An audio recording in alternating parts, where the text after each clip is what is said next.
The Poisoner's Cabinet podcast has turned 5. 5 years we have been doing this show. So let me share 5 things with you that now live rent-free in my head since I went down this rabbit hole of investigating weird historical crimes and murders and poisons. The poison book lives in my head a lot because just of how that was administered in the beginning.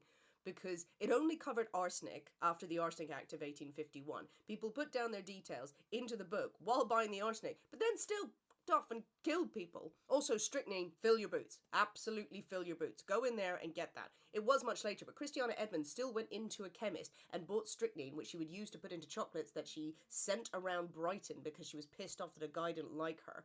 But she went into the chemist and bought strychnine and she said, I want to kill some cats. What happened at Hinterkaifeck? What happened there?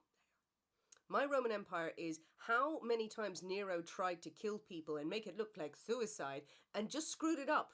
So many times. So many times. He tried to kill his mother, Agrippina the Younger, by making a collapsible boat. She went out on the boat, it was supposed to sink, and she sort of just got off the boat. People then hurled rocks at her, and she sort of calmly swam to shore. Probably a bit stressed, but yeah, like, okay, well, that didn't work.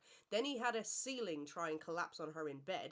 That didn't work. He tried to poison her many, many, many times, and in the end, it was just a lot of stabbing. A lot of stabbing. His first wife, Octavia, he got rid of her because he wanted to marry his mistress, Poppaea, and then he exiled Octavia and decided, no, she's getting too much favour, and he sent guards to make it look like she had unalived herself, and they tried to slit her wrist, and that didn't work, and so they put her in a steam room and steamed her to death, and then cut off her head and had that sent to Poppaea as a gift. Yeah, Dr. Pritchard's beard. Never stop thinking about that man's beard.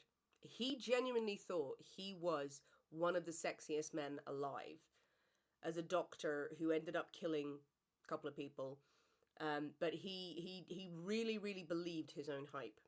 His story is unforgettable. And really, after all of the crazy cases we've covered, how many people got it right? Cholera hides a number of sins.